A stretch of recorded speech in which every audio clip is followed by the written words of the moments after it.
Hi, it's me again with Corel Draw Tips and Tricks. I've actually made the second one. Sometimes when I make a video and I almost call it the same thing, I make it part two. This one is like, make this shape with circle and line. So I've called it part two. This is going to be part 2B.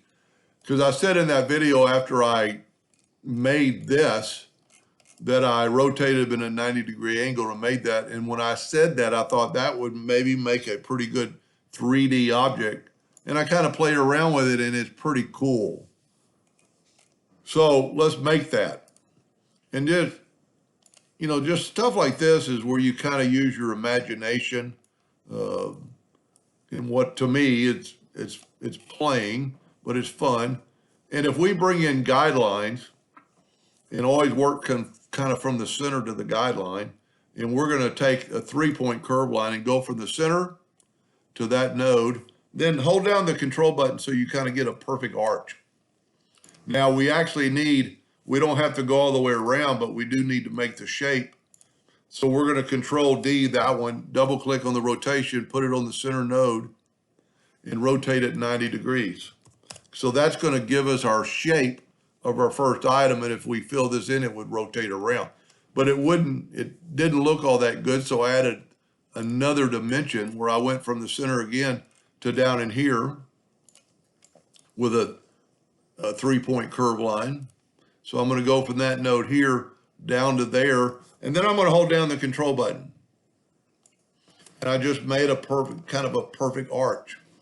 Now we are going to group all this together, Control G, and we're going to take the Smart Fill tool, and we're going to fill that. Matter of fact, I'm just going to nudge these out of the way for a second, because we can nudge them right back. I don't want those lines when we finish, so I'm going to nudge this over quite a bit. Nudge this back over twice, and we're there. Now I'm going to take this first one. So I've got the top one selected.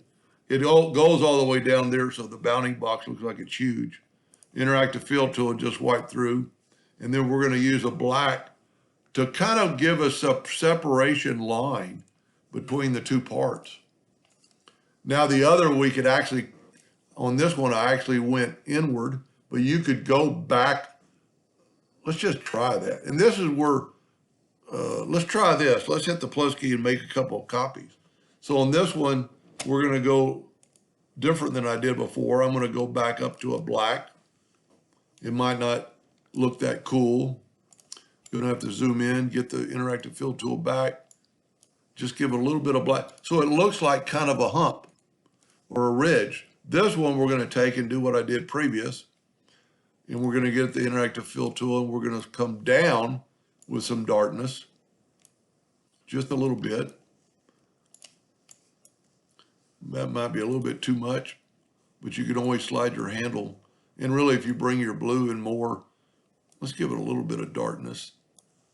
Whoop. So let's call that good. So we're going to do these. We're going to do two of them. I'm going to Control G and group it, Control G and group it, Control D and duplicate it, and put the rotation right there on that center node. Rotate it 90 degrees, Control D and Control D.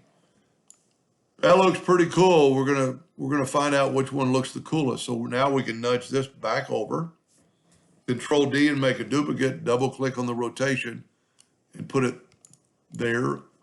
Rotate 90 degrees, Control D, Control D. Now it's just personal preference, which one you think looks the best.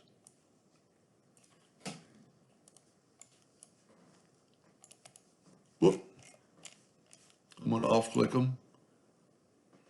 Man, it's a hard decision. This actually looks like it's got a black ridge.